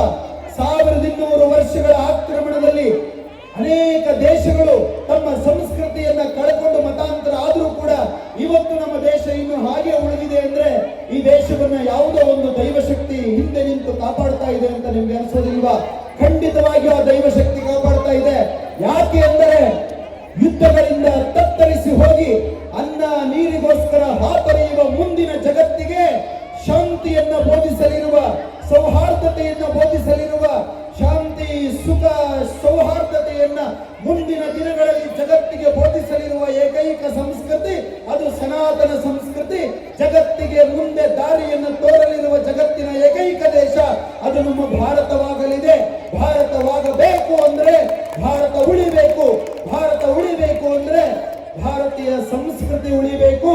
ಹಿಂದುತ್ವ ಅಂದ್ರೆ ಬೇರೆ ಏನೂ ಅಲ್ಲ, ಈ ನೆಲದ ಮೂಲಭೂತ ಸಂಸ್ಕೃತಿಯೇ, ಈ ನೆಲದ ಭವ್ಯವಾದ ಸಂಸ್ಕೃತಿಯೇ ಹಿಂದುತ್ವ ಅನ್ನೋ ಮಾತನ್ನ ಹೇಳ್ತಾ ಕೊನೆಯದಾಗಿ ಒಂದೇ ಒಂದು ಮಾತನ್ನ ದಯವಿಟ್ಟು ತಲೆಯಲ್ಲಿ ನೆನ್ಪಿಟ್ಕೊಳ್ಳಿ. ಯಾಕೆ ಈ ಮಾತನ್ನ ಹೇಳ್ತಾ ಇದ್ದೇನೆ ಅಂದ್ರೆ, ಅನೇಕ ಜನ ಸಣ್ಣ ಸಣ್ಣ ಪುಟ್ಟ ಪುಟ್ಟ ಮಕ್ಕಳನ್ನ, ಭವಿಷ್ಯದ ನಿಮ್ಮ ಮಕ್ಕಳನ್ನ ಕರ್ಕೊಂಡು ಬಂದು ಪಕ್ಕದಲ್ಲಿ ಕೂರಿಸ್ಕೊಂಡಿದ್ದೀರಾ. ನೀವಿಷ್ಟು ಕಷ್ಟಪಡ್ತಾ ಇರೋದು ನಿಮ್ಮ ಮಕ್ಕಳಿಗೋಸ್ಕರ, ಹಗಲು ರಾತ್ರಿ ನೀವು ಸಂಪಾದನೆ ಮಾಡ್ತಾ ಇರೋದು ನಿಮ್ಮ ಮಕ್ಕಳ ಭವಿಷ್ಯಕ್ಕೋಸ್ಕರ. ಅದಕ್ಕೆ ಈ ಮಾತನ್ನ ಹೇಳ್ತಾ ಇದ್ದೇನೆ. ಇಡೀ ಜಗತ್ತಿನ ಭಯೋತ್ಪಾದಕರ ಲಿಸ್ಟ್ ಅಲ್ಲಿ ಇಬ್ಬರು ಭಯೋತ್ಪಾದಕರು ಯಾರಪ್ಪ ಅಂದ್ರೆ, ಒಂದು ಈ ದೇಶದ ಅನ್ನ ತಿಂದು ಈ ದೇಶದ ನೀರನ್ನ ಕುಡಿದು ಈ ಸಂಸ್ಕೃತಿಯನ್ನ ಈ ದೇಶವನ್ನ ಅವಮಾನಿಸುವವರು ಮೊದಲನೆಯ ಸಾಲಿನ ಭಯೋತ್ಪಾದಕರಾದರೆ, ಎರಡನೆಯ ಭಯೋತ್ಪಾದಕರೇ ನಿಮ್ಮ ಮಕ್ಕಳಿಗೆ ಡ್ರಗ್ಸ್ ಮಾಡ್ತಾ ಇರ್ತಕ್ಕಂಥ ಡ್ರಗ್ಸ್ ದಂಧೆಕೋರರು ಎರಡನೆಯ ಭಯೋತ್ಪಾದಕರಾಗಿದ್ದಾರೆ. ಡ್ರಗ್ಸ್ ಅನ್ನೋ ವಿಚಾರ ಇಲ್ಲಿ ಅನವಶ್ಯಕ, ಆದ್ರೂ ಕೂಡ ಹೇಳ್ತಾ ಇದ್ದೇನೆ. ಸಾವಿರಾರು ಮಂದಿ ಹೆಣ್ಣು ಮಕ್ಕಳು ಮನೆಯಿಂದ ಆಚೆಗೆ ಹೋದ್ರೆ ಇವತ್ತು ಕಾಣೆಯಾಗ್ತಾ ಇದ್ದಾರೆ. ಯಾವ ಸೋಷಿಯಲ್ ಮೀಡಿಯಾ ತೆಗೆದ್ರು, ಯಾವ ರಾಜ್ಯದ ಸೋಷಿಯಲ್ ಮೀಡಿಯಾಗಳು ಓಪನ್ ಮಾಡಿದ್ರು, ಇವತ್ತು ಇಷ್ಟು ಜನ ಮಕ್ಕಳು ಕಾಣೆಯಾದ್ರು, ಇವತ್ತಿಷ್ಟು ಜನ ಮಕ್ಕಳು ಕಾಣೆಯಾದ್ರು. ಒಬ್ಬೊಬ್ಬರನ್ನ ಒಪ್ಪಿಸಿದ್ದೀರಿ, ಆ ಒಬ್ಬರಿಗೋಸ್ಕರ ಪ್ರಾಣ ಕೊಡ್ತಾ ಇದ್ದೀರಿ, ಆ ಒಬ್ಬೊಬ್ಬ ಮಕ್ಕಳಿಗೋಸ್ಕರ ಹಗಲು ರಾತ್ರಿ ಆರೋಗ್ಯವನ್ನ ಕೆಡಿಸ್ಕೊಂಡು ನಿದ್ದೆ ಬಿಟ್ಟು ದುಡಿತಾ ಇದ್ದೀರಿ. ನಿಮ್ಮ ಇಡೀ ಸಂಪತ್ತು ನಿಮ್ಮ ಎಲ್ಲವ ಮಕ್ಕಳಿಗೋಸ್ಕರ. ಅವರನ್ನೇ ನೀವು ನೋಡ್ಕೊಳ್ಳದೆ ಇದ್ರೆ ಹೇಗೆ? ಯಾವನೋ ಬರ್ತಾನೆ ವಿದೇಶಗಳಿಂದ ಈ ದೇಶದ ರಾಜಕಾರಣಿಗಳಿಗೆ, ಈ ದೇಶದ ಅಧಿಕಾರಿಗಳಿಗೆ ಲಂಚವನ್ನ ಕೊಟ್ಟು ನಿಮ್ಮ ಮಕ್ಕಳಿಗೆ ಕೈಗೆ ಡ್ರಗ್ಸ್ ಅನ್ನ ಕೊಡ್ತಾರೆ. ನಿಮ್ಮ ಮಕ್ಕಳು ಆ ಡ್ರಗ್ಸ್ ಅನ್ನು ತಿಂದು, ಮಾರವನ ಮಕ್ಕಳು ತಿನ್ನೋದಿಲ್ಲ, ಅಧಿಕಾರಿಗಳ ಮಕ್ಕಳು ತಿನ್ನೋದಿಲ್ಲ, ರಾಜಕಾರಣಿಗಳ ಮಕ್ಕಳು ತಿನ್ನೋದಿಲ್ಲ. ಆ ಡ್ರಗ್ಸಿನ ದಂಧೆಗೆ ಬಲಿಯಾಗ್ತಕ್ಕಂಥದ್ದು ಮುಗ್ಧ ಸಾರ್ವಜನಿಕರಾದ ನಿಮ್ಮ ಪುಟ್ಟ ಪುಟ್ಟ ಮಕ್ಕಳು. ಸತ್ತೋಗ್ತಾರ ಅಂದ್ರೆ ಸಾಯೋದಿಲ್ಲ, ದೈಹಿಕವಾಗಿ ಮಾನಸಿಕವಾಗಿ ಜೀವ ಇರೋ ಶವಗಳಂತೆ ನರಳಾಡಿ ಅದೆಷ್ಟೋ ಡ್ರಗ್ಸಿನ ಆ ಮೈಯಲ್ಲಿ ಹತ್ತಿಸ್ಕೊಂಡಿರತಕ್ಕಂಥ, ಆ ಅಫೀಮನ್ನು ಹತ್ತಿಸ್ಕೊಂಡಿರತಕ್ಕಂಥ ಯುವಕ ಯುವತಿಯರು ಹುಟ್ಟಿಸಿದ ತಂದೆ ತಾಯಿಗಳ ಮುಂದೆ ಪ್ರಾಣ ಬಿಡ್ತಾ ಇದ್ದಾರೆ. ಒಂದು ಮಾತು ನಿಜ, ಹೆತ್ತ ತಂದೆ ತಾಯಿಗಳ ಮುಂದೆ ಮಕ್ಕಳು ಪ್ರಾಣ ಕಳ್ಕೊಳ್ತಾರಲ್ಲ, ತಮ್ಮ ಹೊಟ್ಟೆಯಲ್ಲಿ ಹುಟ್ಟಿದ ಮಕ್ಕಳ ಸಾವನ್ನ ತಂದೆ ತಾಯಿಗಳು ನೋಡ್ತಾರಲ್ಲ, ಅದಕ್ಕಿಂತ ದುಃಖ ಜಗತ್ತಿನಲ್ಲಿ ಬೇರೊಂದಿಲ್ಲ. ಆ ದುಃಖವನ್ನ ಕಣ್ಣಾರೆ ಕಂಡು ಹೇಳ್ತಾ ಇದ್ದೇನೆ. ಯಾವ ಸರ್ಕಾರಗಳು ನಿಮ್ಮ ಮಕ್ಕಳನ್ನ ರಕ್ಷಣೆ ಮಾಡೋದಿಲ್ಲ, ಯಾವ ರಾಜಕಾರಣಿಗಳು ನಿಮ್ಮ ಮಕ್ಕಳನ್ನ ರಕ್ಷಣೆ ಮಾಡೋದಿಲ್ಲ, ಯಾವ ಅಧಿಕಾರಿಗಳು ನಿಮ್ಮ ಮಕ್ಕಳನ್ನ ರಕ್ಷಣೆ ಮಾಡೋದಿಲ್ಲ. ಆ ಡ್ರಗ್ಸಿನ ಮಾಯಾಜಾಲದಿಂದ, ಡ್ರಗ್ಸಿನ ವಿಷದಿಂದ ನಿಮ್ಮ ಮಕ್ಕಳನ್ನ ದಯವಿಟ್ಟು ನೀವೇ ಕಾಪಾಡಿಕೊಳ್ಳಿ. ನಿಮ್ಮ ಪುಟ್ಟ ಪುಟ್ಟ ಮಕ್ಕಳಿಗೆ ಡ್ರಗ್ಸಿನ ರುಚಿ ಹತ್ತಿ ಅಲ್ಪಾಯುಗಳಾಗಿ ಬೀದಿಯಲ್ಲಿ ಹೆಣಗಳಾಗಿ ಚರಂಡಿಗಳಲ್ಲಿ ಬಿದ್ದು ಸಾಯೋಕೆ ಮೊದಲು ಸನಾತನ ಧರ್ಮದ ರುಚಿಯನ್ನು ನಿಮ್ಮ ಮಕ್ಕಳಿಗೆ ತೋರಿಸಿ, ಭಾರತೀಯ ಸಂಸ್ಕೃತಿಯ ರುಚಿಯನ್ನು ತೋರಿಸಿ, ಸ್ವತಂತ್ರಕ್ಕೆ ಪ್ರಾಣವನ್ನ ಕೊಟ್ಟ 7 ಲಕ್ಷ ಸ್ವತಂತ್ರ ಹೋರಾಟಗಾರರಲ್ಲಿ ಒಬ್ಬ ಇಬ್ಬ 3 ಜನರ ಅವರ ಜೀವನದ ರುಚಿಯನ್ನು ತೋರಿಸಿ, ಭಗವನ್ನಾಮದ ರುಚಿಯನ್ನು ತೋರಿಸಿ, ದೇಶಕ್ಕೋಸ್ಕರ ಪ್ರಾಣ, ಧರ್ಮಕ್ಕೋಸ್ಕರ ಪ್ರಾಣ ಕೊಟ್ಟ ಶಿವಾಜಿ ಮಹಾರಾಜರ, ಸಂಭಾಜಿ ಮಹಾರಾಜರ, ಬೆಳವಡಿ ಮಲ್ಲಮ್ಮ ತಾಯಿಯ, ಕಿತ್ತೂರು ರಾಣಿ ಚೆನ್ನಮ್ಮರ ಇವರ ಜೀವನದ ಒಂದು ರುಚಿಯನ್ನು ತೋರಿಸಿ. ಯಾವತ್ತಿಗೂ ಕೂಡ ನಿಮ್ಮ ಮಕ್ಕಳು ಅಲ್ಪಾಯುಗಳಾಗೋದಿಲ್ಲ. ನಿಮ್ಮ ಮಕ್ಕಳು ಡ್ರಗ್ಸಿನ ರುಚಿ ನೋಡಿದ್ರೆ ಅಲ್ಪಾಯುಗಳಾಗ್ತಾರೆ. ಅದೇ ನಿಮ್ಮ ಮಕ್ಕಳು ಸನಾತನ ಧರ್ಮದ ರುಚಿಯನ್ನು ನೋಡಿದ್ದಾದರೆ ನಿಮ್ಮ ಮಕ್ಕಳು ಒಬ್ಬ ಧ್ರುವನ ಹಾಗೆ, ಒಬ್ಬ ಮಾರ್ಕಂಡೇಯನ ಹಾಗೆ, ಒಬ್ಬ ಭಕ್ತ ಪ್ರಹ್ಲಾದನ ಹಾಗೆ ಚಿರಂಜೀವಿಗಳಾಗ್ತಾರೆ. ಅಂತ ಚಿರಂಜೀವಿಗಳ ಪೋಷಕರು ನೀವು ಅಂತ ನೀವು ಕೂಡ ಚರಿತ್ರೆಯ ಪುಟಗಳಲ್ಲಿ ಶಾಶ್ವತವಾಗಿರ್ತೀರಾ ಅನ್ನೋ ಮಾತನ್ನ ಹೇಳ್ತಾ, ಆತ್ಮೀಯರೇ, ಅಂದು ಇದು ಹಿಂದೂ ರಾಷ್ಟ್ರವೇ, ಇಂದು ಕೂಡ ಇದು ಹಿಂದೂ ರಾಷ್ಟ್ರವೇ. ಮುಂದೆ ಲಕ್ಷಾಂತರ ವರ್ಷಗಳ ಕಳೆದರೂ ಕೂಡ ಭಾರತ ಹಿಂದೂ ರಾಷ್ಟ್ರವೇ. ಯಾರಾದರೂ ನಿಮ್ಮನ್ನ ನಿನಗೆ ನಿನ್ನ ಧರ್ಮ ಮುಖ್ಯವೋ ನಿನ್ನ ದೇಶ ಮುಖ್ಯವೋ ಅಂತ ಯಾರಾದ್ರೂ ಕೇಳಿದ್ರೆ, ನಿಮ್ಮ ಧರ್ಮ ಮುಖ್ಯವೋ ನಿಮ್ಮ ದೇಶ ಮುಖ್ಯವೋ ಅಂತ ಯಾರಾದ್ರೂ ನಿಮಗೆ ಕೇಳಿದ್ರೆ, ಚಾಯ್ಸ್ ಕೇಳಿದ್ರೆ ನಿರ್ಭಯವಾಗಿ ಗೌರವದಿಂದ ಒಪ್ಕೊಳ್ಳಿ, ನನಗೆ ನನ್ನ ಧರ್ಮಕ್ಕಿಂತ ನನ್ನ ರಾಷ್ಟ್ರವೇ ಮುಖ್ಯ, ನನ್ನ ದೇಶವೇ ಮುಖ್ಯ ಅಂತ. ಯಾಕೆ ಅಂದ್ರೆ ಭಾರತವನ್ನು ಬಿಟ್ಟು ಸನಾತನ ಧರ್ಮ ಇಲ್ಲ ಕಣ್ರಿ. ಸನಾತನ ಧರ್ಮ ಬಿಟ್ಟು ಭಾರತವೇ ಇಲ್ಲ. ಸನಾತನ ಧರ್ಮದ ಸಂಸ್ಕೃತಿಯ ಬೇರುಗಳು ಆಳವಾಗಿ ಬೇರು ಬಿಟ್ಟಿರೋದು ಭಾರತದಲ್ಲಿ ಅನ್ನೋದನ್ನ ಮರಿಬೇಡಿ.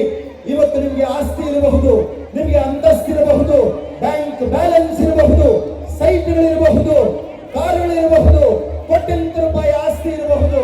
ಚೆನ್ನಾಗಿ ನೆನಪಿಟ್ಟುಕೊಳ್ಳಿ ಹಿಂದೂಗಳೇ, ಎಲ್ಲಿಯವರೆಗೆ ನಿಮ್ಮ ದೇಶ ಸುರಕ್ಷಿತವಾಗಿರುತ್ತೋ ಅಲ್ಲಿಯವರೆಗೆ ಮಾತ್ರ ನಿಮ್ಮ ಬ್ಯಾಂಕ್ ಬ್ಯಾಲೆನ್ಸ್, ನಿಮ್ಮ ಹೆಂಡತಿ, ನಿಮ್ಮ ಮಕ್ಕಳು, ನಿಮ್ಮ ಕುಟುಂಬ, ನಿಮ್ಮ ಸೈಟು, ನಿಮ್ಮ ಆಸ್ತಿ ಅಂತಸ್ತು ಎಲ್ಲವೂ ಶಾಶ್ವತ.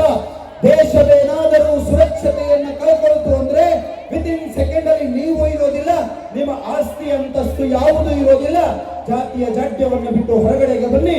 ಯಾರಾದರೂ ಇದು ಹಿಂದೂ ರಾಷ್ಟ್ರ ಅಲ್ಲ ಅಂದ್ರೆ ನೇರವಾಗಿ ಹೇಳಿ. ಕೈಲಾಸ ಪರ್ವತದ ಹೆಸರು ಹೇಳುತ್ತೆ ಇದು ಹಿಂದೂ ರಾಷ್ಟ್ರ ಅಂತ, ಹಿಮಾಲಯದ ಹೆಸರು ಹೇಳುತ್ತೆ ಇದು ಹಿಂದೂ ರಾಷ್ಟ್ರ ಅಂತ, ಭಾರತ ಅನ್ನೋ ಹೆಸರು ಹೇಳುತ್ತೆ ಇದು ಹಿಂದೂ ರಾಷ್ಟ್ರ ಅಂತ.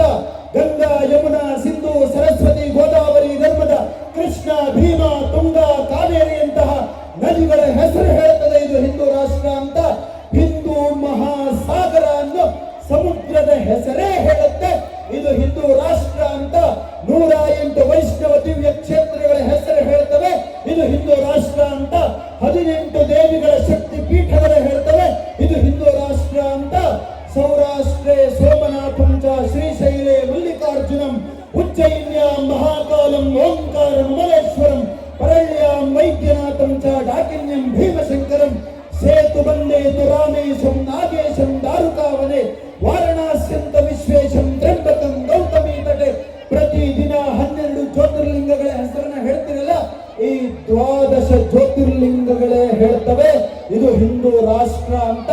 ನಮ್ಮ ನಿಮ್ಮ ಎಲ್ಲರ ಹೆಸರುಗಳು, ನಮ್ಮ ದೇಶದ ದೇವಾಲಯಗಳು, ಮಠಗಳು, ಆಶ್ರಮಗಳೇ ಹೇಳ್ತವೆ ಇದು ಅಂದು ಹಿಂದೂ ರಾಷ್ಟ್ರ, ಇಂದು ಹಿಂದೂ ರಾಷ್ಟ್ರ, ಮುಂದೆಯೂ ಕೂಡ ಹಿಂದೂ ರಾಷ್ಟ್ರ.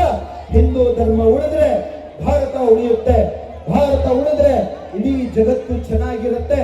ಎಲ್ಲ ಧರ್ಮಗಳನ್ನು ಗೌರವಿಸೋಣ, ಎಲ್ಲ ಸಂಸ್ಕೃತಿಗಳನ್ನು ಗೌರವಿಸೋಣ.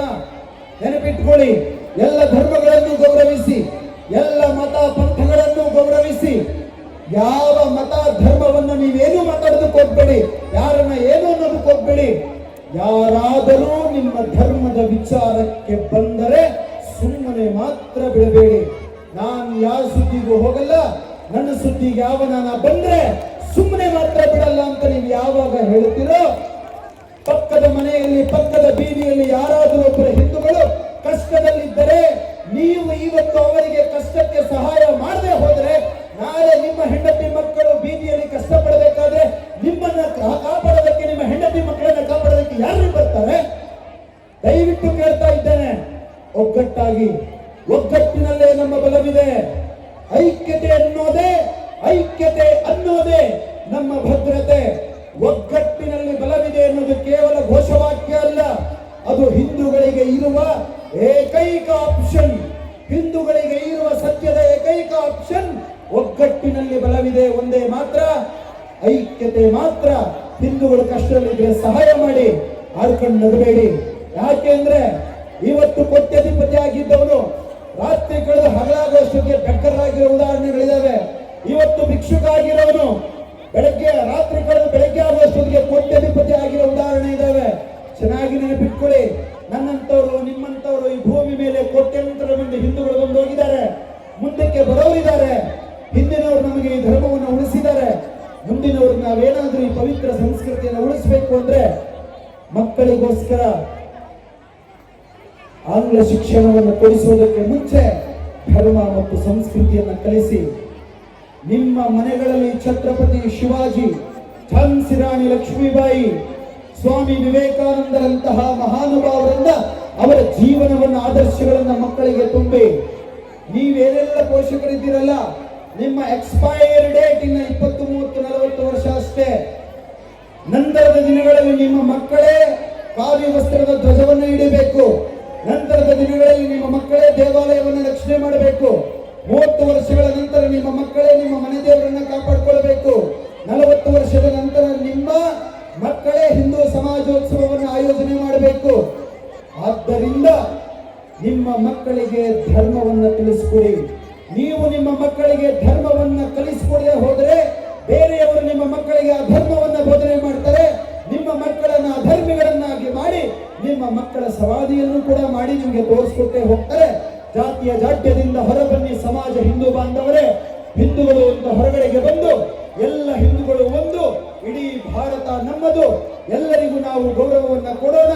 ಎಲ್ಲ ಸಂಸ್ಕೃತಿಗಳಿಗೆ ಎಲ್ಲ ಧರ್ಮಗಳಿಗೂ ನಾವು ಗೌರವವನ್ನ ಸಮರ್ಪಿಸೋಣ. ನಾವು ಯಾವ ಧರ್ಮ ಮತ ಪಂಥಗಳನ್ನ ಬೈದೆ ನಾವು ನಮ್ಮ ಮತದ ಸಮರ್ಥಕರಾಗೋಣ. ದಿಟ್ಟವಾಗಿ ನಾವು ನಮ್ಮ ಧರ್ಮವನ್ನ ಪ್ರಾಣಗಳನ್ನ ಕೊಟ್ಟು ಬೇಕಾದರೂ ಕಾಪಾಡೋಣ ಅಂತ ಹೇಳ್ತಾ ಮತ್ತೊಮ್ಮೆ ಆ 4 ಜಯಘೋಷಗಳಿಗೆ ಜೈಕಾರವನ್ನ ಕೂಗಿ ನನ್ನ ಮಾತನ್ನ ಮುಕ್ತಾಯ ಮಾಡ್ತೇನೆ. ದಯವಿಟ್ಟು ಕುಳಿತಿರೋ ಹತ್ತಿರದಿಂದ ಪ್ರೀತಿಯಿಂದ ಗೌರವದಿಂದ ಒಮ್ಮೆ ಕೈ ಮೇಲೆತ್ತಿ ಹೇಳಿ, ನಮಃ ಪಾರ್ವತಿ ಪತಯೇ ಹರ ಹರ ಮಹಾದೇವ. ನಮಃ ಪಾರ್ವತಿ ಪತಯೇ ಹರ ಹರ ಮಹಾದೇವ. ಕೆಲವರಿಗೆ ಬಾಯಿ ಬಿದ್ದೋಗಿದೆ ಅಂತ ಕಾಣುತ್ತೆ. ಬಾಯಿ ಬಿದ್ದೋಗದೆ ಇರೋರು ದಯವಿಟ್ಟು ಜೋರಾಗಿ ಹೇಳಿ, ಬಾಯಿ ಬಿದ್ದೋಗಿಲ್ಲ ಅಂತ ಅಂದುಕೊಳ್ತೇನೆ. ಹಿಂದೂ ಸಮಾಜೋತ್ಸವಕ್ಕೆ ಬಂದು ಸ್ವಾಮೀಜಿ ಮಾತು ಕೇಳಿ, ನನ್ನ ಮಾತನ್ನು ಕೇಳಿ, ನೀವೇನಾದ್ರೂ ಜೋರಾಗಿ ಹೇಳಲಿಲ್ಲ ಅಂದ್ರೆ ಖಂಡಿತವಾಗಿಯೂ ನೀವು ಜೀವ ಶವಗಳೇ, ನಿಮ್ಗೆ ಬಾಯಿ ಬಿದ್ದೋಗಿದೆ ಅಂತಲೇ ಅರ್ಥ. ಓಡ ಈಗ ಗೊತ್ತಾಗತ್ತೆ. ನಮಃ ಪಾರ್ವತಿ ಪತಯೇ ಹರ ಹರ ಮಹಾದೇವ. ನಮಃ ಪಾರ್ವತಿ ಪತಯೇ ಹರ ಹರ ಮಹಾದೇವ. ಜೈ ಶ್ರೀರಾಮ್, ಜೈ ಶ್ರೀರಾಮ್. ವಂದೇ ವಂದೇ ಭಾರತ್ ಮಾತಾ ಕಿ, ಭಾರತ್ ಮಾತಾ ಕಿ. ಉಮಾಪತಿ ಮಹಾದೇವ की, उमापति महादेव की. सीतापति रामचंद्र की, सीतापति रामचंद्र की. पवन सुत हनुमान की, पवन सुत हनुमान की.